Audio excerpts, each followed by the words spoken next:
தமிழகத்திலிருந்து புதுச்சேரி நோக்கி சென்று கொண்டிருக்கிறார் தமிழக வெற்றிக் கழக தலைவர் விஜய். இந்த நிலையில் விஜய் சென்று கொண்டிருந்த காரை பைக்கில் பின்தொடர்ந்த தொண்டர்கள் தடுத்து நிறுத்தப்பட்டிருக்கிறார்கள். விஜயின் வாகனத்தை பின்தொடர அனுமதி மறுக்கப்பட்டிருப்பதை அண்மை செய்திகளாக நாம் பார்த்து வருகிறோம். விவரங்களை நம்முடைய செய்தியாளர் வெங்கட்ரமணன் வழங்க நாம் கேட்கலாம். வெங்கட்ரமணன், இன்னும் சற்று நேரத்தில் மக்கள் சந்திப்பு நிகழ்ச்சி தொடங்க இருக்கு. தற்போது விஜயுடைய வாகனம் எந்த பகுதியை கடந்து சென்று கொண்டிருக்கு? கள நிலவரம். வணக்கம் ஷாம். புதுச்சேரி உப்பளம் துறைமுக மைதானத்தில் தமிழக வெற்றி கழகத்தினுடைய தலைவர் விஜய் மக்கள் சந்திப்பை மேற்கொள்ள இருக்கிறார்.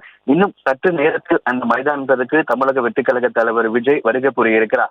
இந்த நிலையில தான் புதுச்சேரி எல்லைக்கு உட்பட்ட பகுதிகளில் விஜய் வரும்பொழுது அவருடைய வாகனத்தை பின்தொடர்ந்து நிறைய தொண்டர்கள் வருகை புரிந்தனர். அவர்களை கட்டுப்படுத்துவதற்காக விஜயுடைய வாகனத்துக்கு முன்பு மற்றும் பின்பு என புதுச்சேரி காவலர்கள் அந்த ரோந்து வாகனங்கள்ல இருசக்கர வாகனங்கள் யாரும் பின்தொடரக்கூடாது என கைகள்ல லட்சி வைத்துக் கொண்டு அந்த வாகனத்தை தடுத்து நிறுத்தி வந்தனர். ஆனால் அதையும் மீறி ஒரு சில இருசக்கர வாகன ஓட்டிகள் தொடர்ந்து விஜயுடைய வாகனத்தை பின்தொடர்ந்து வந்ததன் காரணமாக ஏற்கனவே ஆங்காங்கே இந்த விஜய் நிகழ்ச்சியை ஒட்டி சோதனை சாவடிகள் அமைக்கப்பட்டிருக்கக்கூடிய நிலையில அந்த சோதனை சாவடிகள்ல விஜய் வாகனம் கடந்ததுக்கு பிறகாக விஜய் வாகனத்தை பின்தொடர்ந்து வந்த இருசக்கர வாகனங்களை காவலர்கள் ஆங்காங்கே தடுத்து நிறுத்தி இருக்கிறார்கள். அதாவது உரிய காரணங்கள், நான் வேலைக்கு செல்கிறேன் உள்ளிட்ட மருத்துவமனை செல்கிறேன் என உரிய காரணங்களுக்காக செல்லக்கூடிய இருசக்கர வாகன ஓட்டிகளை மட்டுமே தற்பொழுது அந்த அனுமதித்திருக்கிறார்கள். மற்ற விஜய் வாகனத்தை பின்தொடர்ந்த மற்ற இருசக்கர வாகனங்களை சோதனை சாவடிகள் ஆங்காங்கே காவலர்கள் தடுத்து நிறுத்தி இருக்கிறார்கள். அதையும் மீறி விஜயுடைய வாகனத்தை பின்தொடரக்கூடிய இருசக்கர வாகனங்களை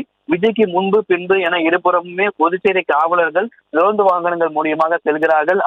அவர்கள் காருக்கு வெளியே கைகளை லத்தியோடு வாகனத்தை பின்தொடர வேண்டாம் என்கின்ற ஒரு அறிவுறுத்தலையும் தொடங்கி வழங்கிக் கொண்டிருக்கிறார்கள். இன்னும் சற்று நேரத்தில் புதுச்சேரி உப்பளம் துறைமுக மைதானத்தில் நடைபெறக்கூடிய மக்கள் சந்திப்பு அந்த மைதானத்திற்கு விஜய் செல்ல இருக்கிறார். அதற்கு முன்னதாக புதுச்சேரி எல்லைக்குட்பட்ட பகுதிகளில் விஜய் வரும்பொழுது அவருடைய வாகனத்தை பின்தொடர்ந்த இருசக்கர வாகன ஓட்டிகளை காவலர்கள் சோதனை சாவடிகளை தடுத்து நிறுத்தி இருக்கிறார்கள். கரூர் சம்பவத்திற்கு பிறகாக நடைபெறக்கூடிய மக்கள் சந்திப்பு என்பதால பல்வேறு கட்டுப்பாடுகள் காவல்துறை சார்பாக விதிக்கப்பட்டது.